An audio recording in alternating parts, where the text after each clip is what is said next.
Hey everybody, we're still here at the Chick-Fil-A Leadership Breakfast, and for those of you who listen to our show, I've actually had this gentleman on the air, but I want to let you see him in person. Doug Shipman, CEO of the National Center of Civil and Human Rights. Welcome to the show. Thank you. It's great to see you again. Listen, man, it's really great coming out here to Chick-fil-A. What does it mean to have that type of partnership? I know you guys have a lot of corporate stuff going on, but what does it mean to have a company like Chick-fil-A to be involved with the National Center? Well, I think the legacy of Atlanta, companies seeing that these are important stories to our community, but also the role that companies can play in affecting social change. I mentioned today Chick-fil-A and what they've done with Thrive Farmers Coffee and really bringing coffee that changes the lives of people. So I think it's incredible when you have companies that want to showcase these stories and that want to support how we live together. It's really, really exciting.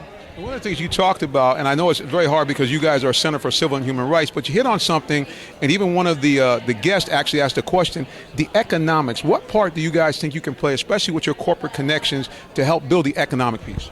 Well, a lot of people forget that economics is really a part of the Universal Declaration of Human Rights. I mean, we think about voting rights and we think about political freedoms, but economics is in that document. And so first thing we do is we bring economics as a human right to the discussion, and we talk about it every day, and we engage every visitor in it. And then I think we can convene conversations to say, look, if we have a certain value for people, then how do we make sure the economic system is allowing them to be viable and to take care of their families and work hard and benefit from it? So we have programs, we have speakers around that issue, and hopefully we can play a role in finding some of those solutions. And you also talked about you guys branching out worldwide to try to make sure. You said something I don't think a lot of people are aware of. You said that sometimes international corporations may treat people differently based on the country. Oh, for sure. I mean, obviously, one easy way to think about it if you're a global company is you say, well, we just follow the law in each and every country. But of course, sometimes the law is very weak. Sometimes it is discriminatory. There are countries that don't let women drive. There are countries that don't treat certain religious minorities the same as others. So I think that companies have to really think about, are we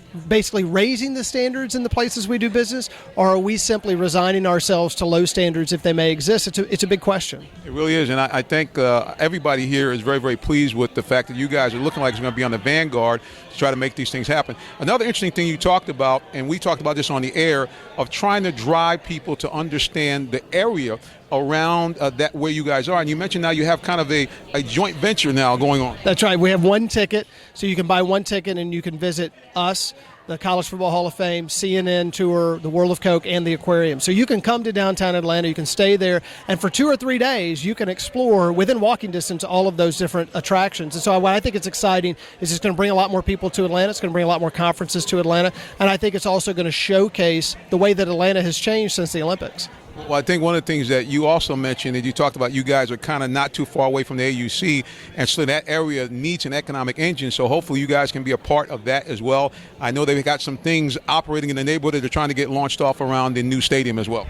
That's right. I mean, it works kind of west and east. On the east side, the streetcar is open. It almost literally comes to our front door and stops at the Ebenezer Church. So there's a lot of development that's happening that direction, which has been needed for a long time. And then to the west side, what's happening on the campuses, what's happening with the Dome, we're trying to play a role in raising those questions, convening those kinds of conversations, and then also we engage a lot of the students who are over at the AUC. A lot of them come to see us. A lot of events happen in connection with the campuses, so we're also trying to give them a boost as well.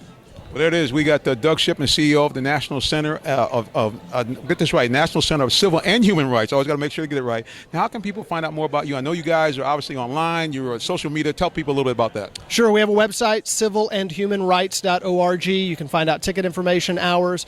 We also are on Twitter, CTR, the number 4, CHR. We're always talking about the programs that we have coming up. And we're located right next to the aquarium in the World of Coke. So every day we're open, 10 to 5. You can come down and see us, experience the center, and then find out all the great programs that we have coming up. There you have it right there. Doug Shipman, CEO of the National Center of Civil and Human Rights. And for you sports fans out there, remember, right in the conundrum of sports in the South, Civil Rights Hall of Fame is right nearby. Well, listen, keep it locked right here for more Chick-fil-A Foundation Leadership Breakfast here with now a good friend, Doug Shipman. Thank you so much. Thank you, sir.